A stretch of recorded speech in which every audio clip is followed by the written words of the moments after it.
Welcome everybody once again to this beautiful Sunday night. Today is January 21st and we are doing the weekly recap, and as always with me is the boss George. How you doing, George? Doing great, man. How you doing, brother? I'm doing well, man. I'm excited to see you and to for us to discuss what's been going on the past week. It's been pretty eventful. So, why don't we just get started? Sounds good, man. We've actually got like a little bit to talk about. We've literally got some drama to talk about. We've got a rule change to talk about, and of course, we've got like a lot that's happened on the ladder in the last little bit, right? So, um, let's start off with like some of the high scoring matches that we've seen over the last little bit. Like John Garcia threw up a 58 average against Chris Schultz. No, Oh, nope, that's Schmidt, Scott Schultz. Chris Chris Schmidt. S. We'll just go with Chris S. Yeah. John beat him six straight, but Chris actually threw up like a 57 average against Thomas Allen. So that kind of like drew my attention towards him, where I was like, oh man, like this guy can put up some big numbers. Let's kind of see how he does. But we're gonna keep an eye on him because his last match was the 57 average. But against John G, he only threw up a 46 average. So Right. maybe it was a one-off. We had like a good little one-off with Mike Edwards a little while ago where he threw up a 58 average, but he averages around like the high 40s mark, right? So, but again, like as soon as I see these numbers, it's someone to keep an eye on. You know what I mean? 100% agree with you. Mike Dever had two matches. Oh, one was so good, so good. Him against Henry Guzny. I got to talk to these guys and figure out how to say their names because I feel like I'm just butchering everyone's name. Henry G. Henry G threw up a 70 average against Mike Devers 68. Mm. And Henry took the match six legs to three. So it was a little lopsided in the win, but like the numbers were right there, and it was a really competitive match. That's the match that me and you were actually trying to stream, and we just issues with the streaming. Please be patient with us, guys. Like we've only streamed like four or five matches. Like we're really trying to get it so that it's flawless. Like literally, we can do what we're doing right now and go right into like a stream, a live stream, and like there's no issues or anything else. That's the end goal, right? So just be patient with us as we figure that kind of stuff out, Yes, right? sir. I agree. Yeah, Mike that was a Dever good match. actually, Sorry, I that was do such a remember the good match. match, eh? It was such a good match. A lot of people were actually following it. Even post like when we got off the stream, they were following through the Dark Connect, and I mean you could look at the stats and it says it all. It was a good game. The last leg was a back and forth, and it came down to just like I think it's what my original hypothesis, which was whoever gets the first three darts if they don't hit it, and that's what it was. There was That's very it. little legs. Mike was in and out, and so was Henry. It could have went either way. So And those numbers don't tell the entire tale, right? Like Henry shot a little bit better than Mike did scoring wise, but we've got a match down here that we're going to talk about in a little bit where the the numbers dividing the averages were like five or six, mm, and the guy with the lower average won. Like it's a big average difference to still come out with the win. Like it was really interesting to see, right? So sorry guys, I'm also fighting a little bit of a cold here too. Like Mike Dever shot a 77 average over Cat. And again, I've said it before, like, but like throwing those averages against lower average players is so impressive because you're the only one checking out. It's so amazing to see. Um, what else do we got here? I We I mean, got honorable mention for Lewis Carter, who threw against Mike Edwards. He took that one 6-1, and he shot a Lewis. Well, yeah, Lewis threw a 60 average, which is pretty good. yep, that's fantastic. He actually played against George. We're just going to call him George O. George O later on that week and shot a 62 average. So he's putting out like 60 averages on a regular. I've said it before, but like you and him shoot very, very similar, right? Like I would love to see a match between when you guys match up against each other. We're going to stream it because it's going to be a great match.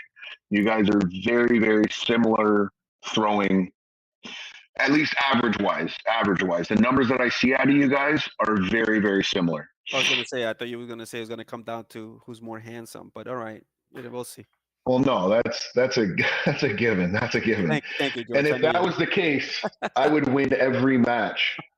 If looks were to kill, you'd be a killer. Right?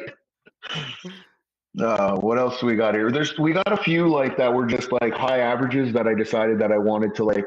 I literally got them on the list here just as these guys threw great averages, and we're just going to recognize them like one after the other. Is Michael Lee threw a 57 average. Um, Roy Walls threw a 75 average. That's insane. Kirk Maine, another one, threw a 57 average, but again, he was throwing against a lower player. So when he starts playing against these guys that are throwing like 60s and 70s, you're going to see his numbers bump up. That's a guy that like that's my dark horse. That's a guy that I'm like I really want to see him do well. I really, really want to see Kirk do well. Um, and then we're into Daniel Vigil's match. Daniel didn't throw as good as like what he can normally. He's like a 60, 61 average player. They both threw a 53, him and Larry. But he took the win 6-4. So if I can find him real quick on here, who was talking about Daniel Vigil? He's in 23rd now. So he's getting up there, right? Like that's that's awesome. I mean, Uh, that had to be that would have been a fun match to watch. Actually, that was tight. I mean, yeah, it really was. Like Larry really put up a good fight against him for sure. you know, Chris Thiele, 85 average against Miles, 60. He won. Obviously, he won 6 straight, but that puts him in line for a title shot, and he got the title shot just shortly afterwards, playing against Kirk Hess. Excuse me, guys. Kirk Hess threw a 56. He threw a 68. But like, look at the difference. These guys are beatable. The guys that are like throwing 60, 65 averages, don't be intimidated by the fact that like Chris Thiele threw out like an 85 average because he throws out a 65 average as well, right? So definitely beatable. yeah, and The what I guy's find, good. no, the guy is good, and I find that sometimes it just comes down to where taking advantage of that one time where they're not shooting their dart or they miss their out, like that mentally drains them. And if you could kick them while they down, that's all it takes, man. You just take that one shot and take advantage of the fact they shot 65. You win that leg. And if he doesn't get out of it, you win the next leg, and mentally you just mess them up. So sometimes it comes Yep, down to just that. 100%. And I know that you can throw. You average 60, but I know you can throw 55s, and I know that you can throw 65s, right? I also know on my end that I can throw 42s, but I can also throw a 55. So if by chance we line up on a day where we're both throwing 55s, I have a chance of beating you. You know what I 100%. mean? Like it's just a matter of lining up that my really good day with your not so good day. And then I got a chance to. So these guys are beatable. These guys are definitely beatable. Another great match was Scott Schultz against Brian Belbraddock. Scott took the match and held his spot in eighth. So he's in eighth now. He threw a 59 average over Brian's 55. That went max legs. So that was a great little battle back and forth there for sure. And I mean, there were a couple of match. Elaine or Frenchie, as he likes to be called. He actually had a match against Gene, or Ross, as the artist known as Ross. They Yeah. had a pretty nice back and forth, even with Ross throwing a 79 leg in there, which is it's a pretty good average for him. And as a matter of fact, I played with him earlier, so you know, he watches the recap, so he was a nice person to talk to, and he has some good darts. So just wanted to say hi to him too, and good darts, good leg on that on his match. I'm going to say fuck you to that guy because that guy's gunning for me. That guy's tried to call me out like 3 or 4 times in a row. This guy's trying to call me out. So All I'm saying is very timely. Um, Gene, I shot against you, and if you shot like you shot against me, George, you're in trouble. yeah, thanks.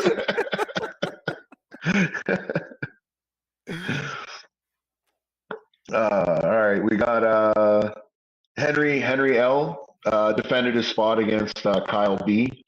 Kyle B thought like he's been shooting really well, and he was like, "Man, he's like, if I can shoot how I've been shooting lately, I got a shot." Unfortunately, he didn't. He threw a 49 average. Henry threw the 61, and 6-1 later, and Kyle was defeated. We do want to wish our friend Henry a speedy recovery. Of well, a full recovery. His speed sometimes shouldn't matter, but as much as the full recovery, he had a little procedure. He's looking better. I know he's in a little bit of a recovery mode right now, so we wanted to wish him the best. Know that we are thinking about you, brother. 100%, 100%. He sent me a couple photos of him in the hospital, and the second one he was definitely grinning ear to ear. So he said he was in a little bit of pain, but he's in good spirits. So yeah, it's a speedy recovery, my friend. Yes, sir. Ian Crew threw up like a really good score there, 61 average against Doug Allard. So Doug and Lisa, Mm. that Doug. He's like Madonna or Cher. He just goes by Doug. We're just calling him Doug. So yeah, they both threw up like 61, 62 averages, but Doug got the win 6-3 and takes the 22nd spot. So he's getting up there. Like he's his next. I'd be eyeing up like Tim S. Tim Sheck. I'd be eyeing him up for his next match. That'll bump him up into 16th. That'd be a good match for sure. I'd like to see that one. As much as Tim's ranked a 51 and Doug's a 59, they both can put up numbers. It would be a great match. Yeah, that the stats look really close, and actually Ian threw a 107 on that one. He threw a Nice. 107 leg. That's a 14 daughter, man. That's a hell of a leg. Yeah, yeah, for sure. Oh, so and then Doug took the last leg there, but like I said, that plays on you, and Doug Rob answered right back, which is kudos to him. Yep. It's good to see Ian throwing up those numbers. He's been struggling. I think he's been struggling more than like he's leading on, but like he used to like throw top 50s averages for like a long time. And like lately, when I've been playing him or seeing his matches, they're right around the 50 mark. So it's good to see him like throwing back up around like the high 50s to and this time into the 60s, right? So Yeah, yeah, I hope he keeps throwing the way that I hope he keeps throwing like that. Yeah. And this is the match where Chris Thiele got his title shot. So he's lined up to play the champ, Mark Buckley. So he beat Chris Hess through a 56. Kirk Hess through a 56, and Chris Thiele through a 68, and he won 6-2, and that gives him his shot against Mark Buckley. So I don't know, maybe we should reach out to those two and see if yeah, maybe we can stream the match. Well, I wouldn't mind getting together with you midweek and like actually like sorting out the issues that we have, so that when we do get guys like Chris Thiele and Mark Buckley like on, it yeah, runs a little bit more smoothly, right? So yeah. we'll I take think care of that midweek and talk to these guys. yeah, yeah. Well, I'm also looking into changing the platform. I use something specific, but I know a lot of these guys are on Discord, and a lot of even some people in our ladder here will are on Discord. So, like I said, we'll work those things out, and then we'll get it right. Perfect. Fantastic. Yeah, so good luck in your title shot against Mark Buckley, Chris Thiele. Yeah, it's gonna be a good one, man. It's gonna be a good one. Yeah, for sure. Dustin Capel and Ryan Gradney. They didn't really throw the averages that I know they wanted to see, but still a competitive match nonetheless. And Dustin took the win 7-5, and that puts Dustin into 13th place. Um, that's up there. He's always been, he's one of the OGs, and he's always lurking on the top there. So yeah, keep an eye on him. Yeah, yeah. Uh, If he starts throwing the numbers that he, and again, I know it's not just numbers that they want to see. We all want to see 70s and 80s, but it's the numbers that I know that they can throw. Like Dustin and Ryan both can throw high 50s and even into the 60s, right? So for them both to throw, I don't even have the numbers down here, but I know it wasn't good. I know it was like, well, it's good for me, but like 50, 51, 52 average, somewhere in there, right? So it's yeah, not what they wanted to see, but still competitive match. And Dustin holds on to 13th place. And this is the match that I was talking about just a little while ago, where I said that the match was actually separated by like 5 or 6 points. yeah. Is Kyle Glendersma and Kirk Hess. Kirk Hess is on here like 3 times. This guy plays a lot. Um, Kyle threw a 58 average, and he said himself, he's like, I collapsed. He's like, I was throwing fantastic, and I just collapsed in the last set. I believe Kirk Hess won 3 straight in the last set, and I mean Kirk Hess threw a 53. So Kirk Hess threw a 53. Kyle threw a 58, and Kirk got the win. Right? So 6-4, Kirk gets the win, and that puts Kirk keeps himself in 6th place, and that knocks Kyle down to 14th, just below Dustin. Mm. Ooh, it's a lot of activity there. Yeah, yeah, a little bit of activity up at the top of the ladder right now. We've got a few people on vacation too, so it's kind of slowing it down. Like I got to talk to Ray Sturgis because I need to find out what's going on with him. But then we got Henry that's out on the DL, and Clark is in the middle of moving, so he's out. So like our 9th, 10th, and 11th spots are just open. So like technically, Dustin and Kyle are basically feeling as if they're in the top 10 right now because you're missing those 3 guys, right? Yeah. Like they can jump and they can get easily challenge anybody in the top 5 right now, right? But does that mean that also if there are people below that, well, maybe this is a tip and a trick, like for even people who are on the 17s, they are that means they are within the range if they have enough pluses to be able to get up there. You can only go 8 ahead, right? But it's 8 ahead, not including these 3 that are on vacation, right? So if we were to take just 16th is Tim Sheck, Mm. like he could use 1+ to skip Brian, Kyle, and Dustin, and then so that's 3, 4, 5, 6. He could challenge Kirk Hess right now.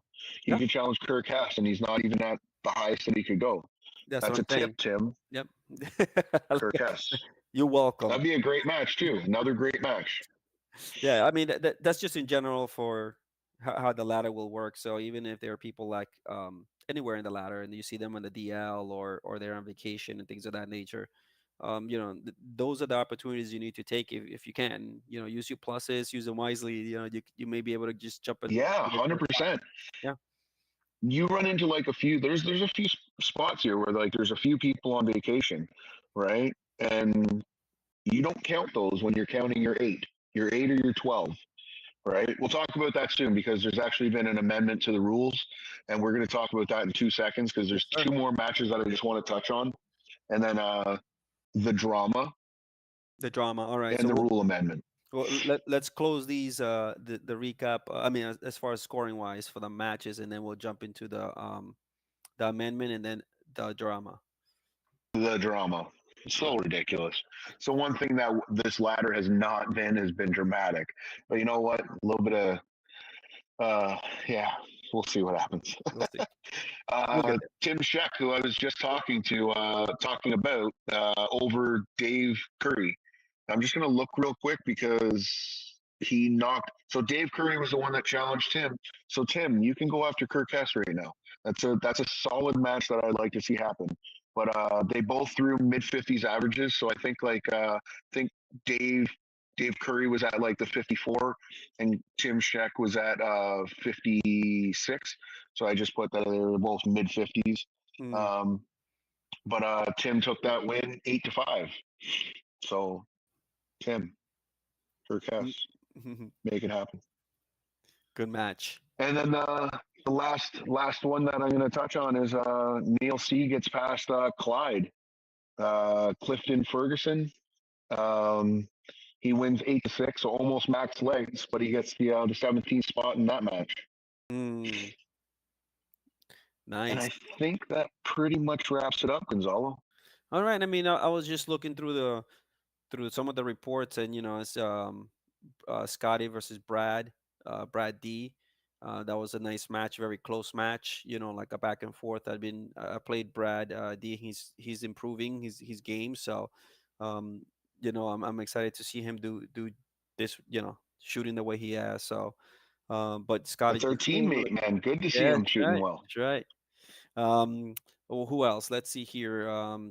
Just there was another one that I wanted to point out, but it skipped. Was it Wade?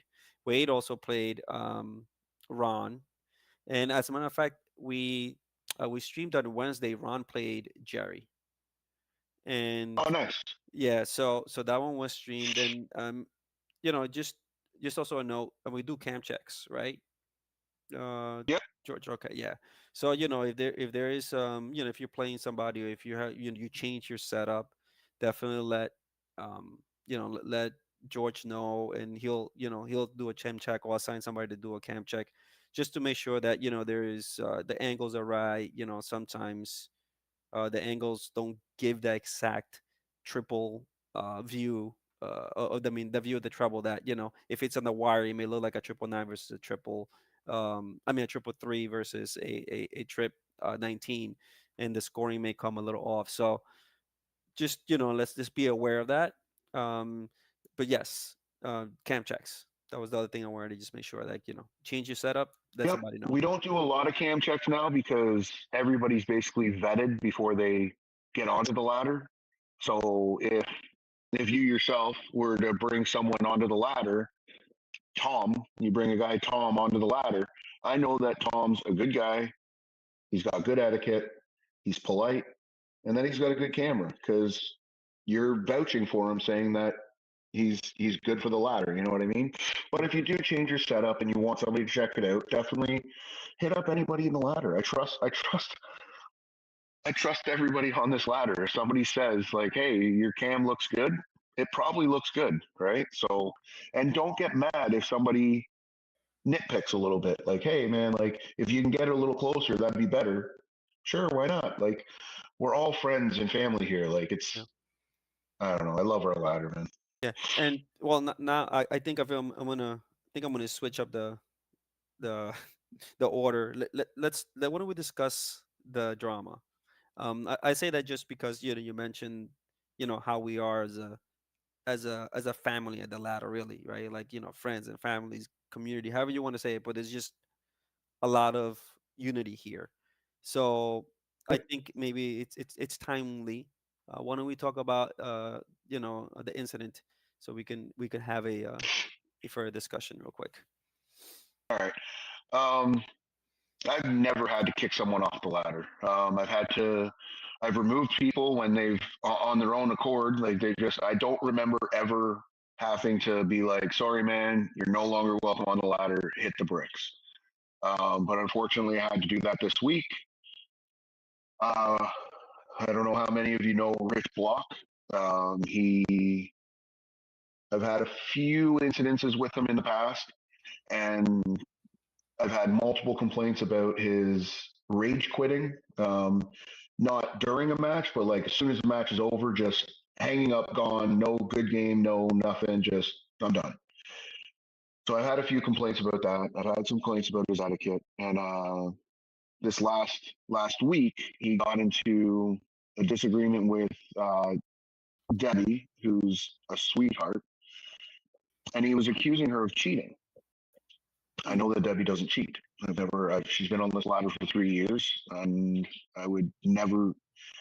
I explained to him that it wasn't cheating; it was a mistake. So what ended up happening was Debbie ended up starting all three sets. There was a mix-up where DC kicked them out and they couldn't continue. And as they were like trying to get everything sorted out, she ended up starting all three sets. Now he was accusing her of cheating. Cheating means she did it on purpose, and I guarantee you she did not do anything on purpose. Yeah. But I talked to the other admins. I let everybody know exactly what was happening, and it was basically unanimous that we have a no asshole rule, and you're a bit of a dick. So we I politely messaged him saying, "Listen, man, like due to like some of the incidents that have happened in the past, and you the the incident that just happened caused a longtime member to want to leave the ladder. I'm not letting her leave. I put her on vacation mode. She can stay on vacation mode until she's ready to come back. I'm not putting her on the waiting list." And yeah, so that was the Mm. straw that broke the camel's back. Um, he mentioned a few good points to me. In my opinion, we still got rid of a bad apple. Sorry, but we got rid of someone that doesn't belong in our ladder, no matter what conversation happened after the fact. But one of the things that he mentioned to me was that I should have mentioned to him that there was a problem before just removing him from the group, which I agree with. And I Yeah. will take that into consideration moving forward. But in the same breath, he doesn't belong on the ladder. He's not the type of person that we're looking for our ladder and our family and our group, right? So I'm not sorry that I had to ask him to leave, but we asked him to leave, and that's the drama. That's Mm. basically what it's come down to. There was a mistake. He accused her of cheating. He made her cry. I consider her a friend of mine. I consider all of these people on this ladder, like 90% of these people, I consider a true friend. Right. And you don't treat my friends like that. So you know We what? don't. We don't. You And don't and treat I your think friends like that. yeah, and I think I mean, my 2 cents is that look, we all have bad days. Sometimes we even look to the dark to take out whatever energy we have that to calm our minds and stuff like that. At least that's how I work. And but sometimes we let that get the best of us, and then we take it out on the people we're playing. And it's not right. I think the behavior itself it's just unacceptable. And it's even worse when, come on, Debbie, serious? It's like, you know like there's no that's just bad dart etiquette. People in many rules, by the way, in many leagues around the campus, like I mean around uh, virtual darting, is etiquette. The component is the behavior, and they say start, good game, good match. All those things are actually explicitly mentioned as part of things that you should do, right? Part of the rules. And while here, there is no hard rules and things like that. This is just a good people, a good community. We want to keep it that way. So if you're having a bad day, maybe you should just do some push-ups or something. Don't get on don't get on the dartboard and take it out on somebody else, because there is a good chance that you probably won't be shooting right anyways with that mindset, and someone's gonna hand you a whooping, right, on the dartboard. So just be aware. And Deb, sorry for that you had to go through that. But let's keep it moving. Um, and if George does bring that up to you, that hey, somebody have complained, you're definitely entitled to defend yourself. But know that if there are a couple of complaints about you, mm, you're likely the problem. That's exactly it, right? The common denominator, right? So, Yeah, yeah. But but maybe that's a good point, Gonzalo. That like maybe I should have like an etiquette section pinned on the Facebook page, like the things that are expected. Like when if you have music playing, ask your opponent, hey, is my music too loud? Does it bother you? Like Right. Like just little things like that, like go a long way, right? Like every time, and I like even when I'm playing friendly games, I'll let everybody know this is not a quiet session. Like I'm going to be playing music, I am partying. Let's throw some darts. But like when it's a real match, like ask the person, hey, my music okay? Can you see my board okay? Right? Like just these little things like go a long way. Right. So yeah, just treat everybody like you would like they're your buddy. You're literally playing against one of your best friends in darts and play them with that attitude, right? I mean, I think if you really would, if we really want to really put it to something that's like that, you should play a virtual dart match as if you were playing a physical match in your local league, right? You're not gonna go yell, and you're not going to play the music loud. You're not gonna do all these different things on purpose to hurt your opponent, right? First of all, who would want to win like that? Um, but what I'm saying is that's how you should be playing. And like, hey, have I myself have 3 kids, and they are very energetic. And I try to keep my volume down and things to just so they could hear me. But it's also very hard, and I say, hey, you may hear some noise. You may hear, my cat may be coming in here, running my feet, and she may meow, whatever it is, right? But yeah, like you said, let them know, work it out, and if not, it's okay. Just reschedule it to where it's Yep, there's full attention for it. There's nothing wrong with that either. yep. That's another great point. Is just like pointing out like possible noises that might happen. Hey, just so you know, my son might walk down and you might hear him in the background. Like little things. Like it's amazing how the little things make the biggest difference, right? So Right.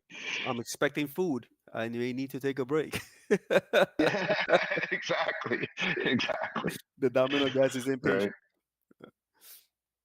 And I think the last thing that we wanted to touch on was the rule amendment.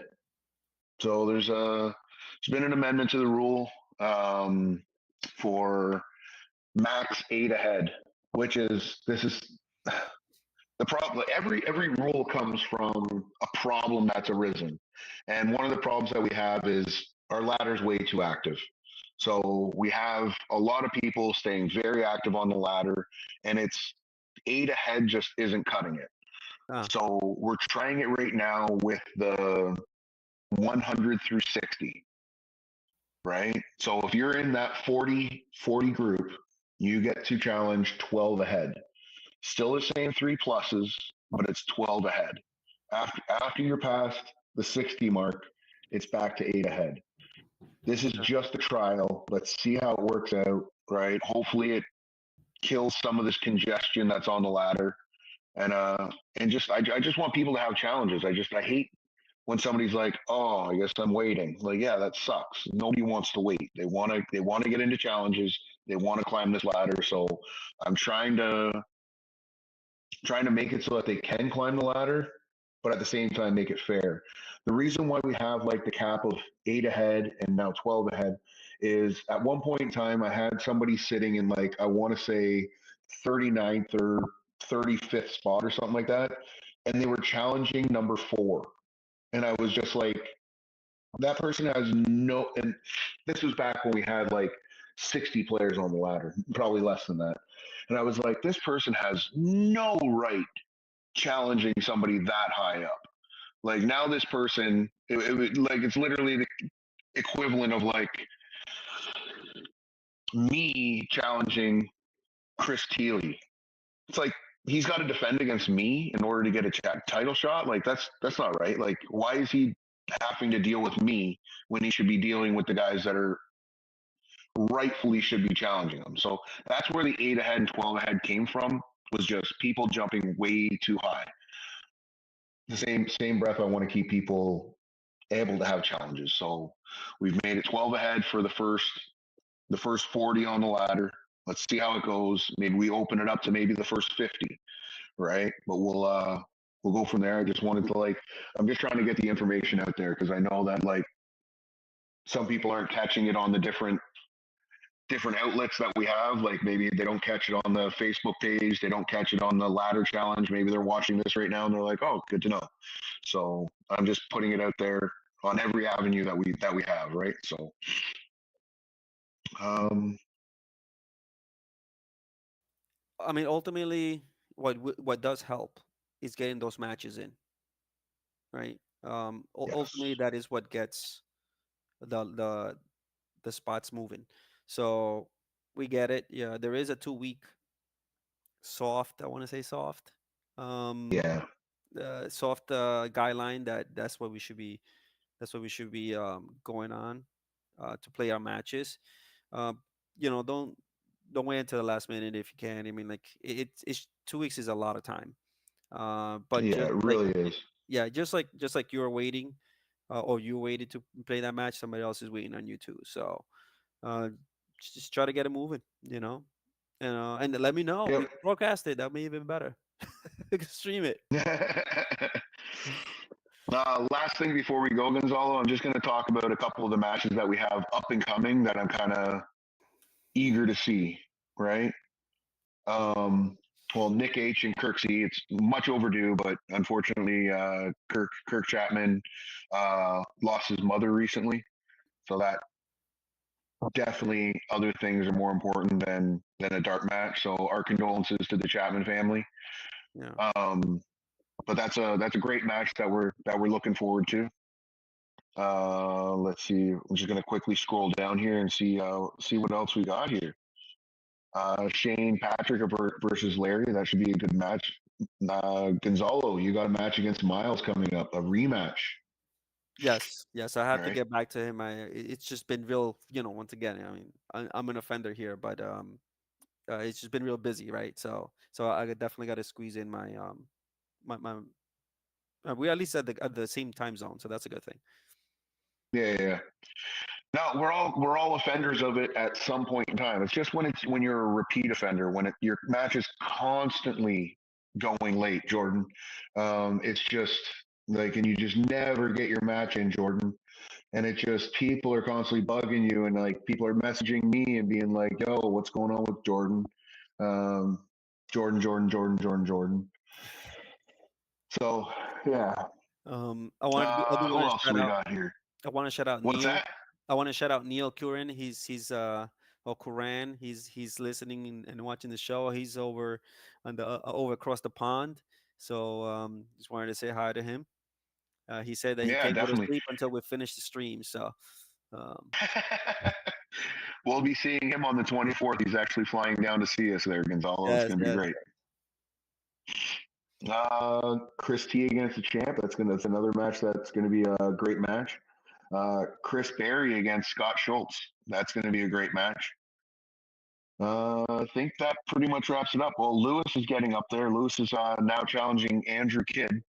So the favorite there is definitely Lewis, but if he's challenging Andrew Kidd, that just tells you how close he's getting to the top now, because Andrew Kidd mhm, is he's not low on the ladder, right? So yeah, that's awesome. Some good matches yeah, coming up. It's exciting, yeah, definitely is.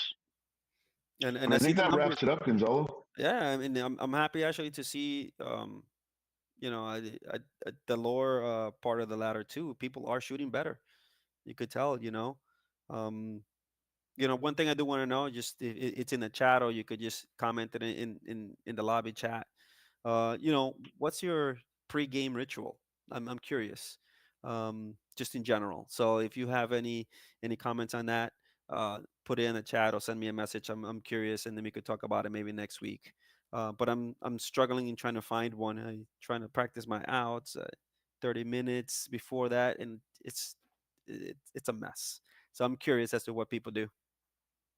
Yeah, maybe we'll collect some tips and tricks, and we'll share them with everybody next week. Yeah. So you can either put them in the comments here for Gonzalo, you can send them to Gonzalo, you can send them to me. But just yeah, like let's get some tips and tricks as to what everybody's doing to warm up and get ready for a match. Yes, sir. Well, once again, George, thank you very much for the wonderful job that you do. Um, I know you don't have to do that mention. You could be itching your head and having a beer instead of paying attention to the billions of messages that we get on the ladder. So I greatly appreciate you, for everything you do for all of us. So thank you very much, man. I know you make some tough decisions without without having to, but appreciate you, man. Not too often anyway. So it's it's actually like it's just a love of mine. So thank you everybody for allowing me to do this, guys. All right. Well, thank you again, everybody. Georgie, have a good night. Everybody shoot well and God bless. Have a good week. Have a good night, guys. Bye bye.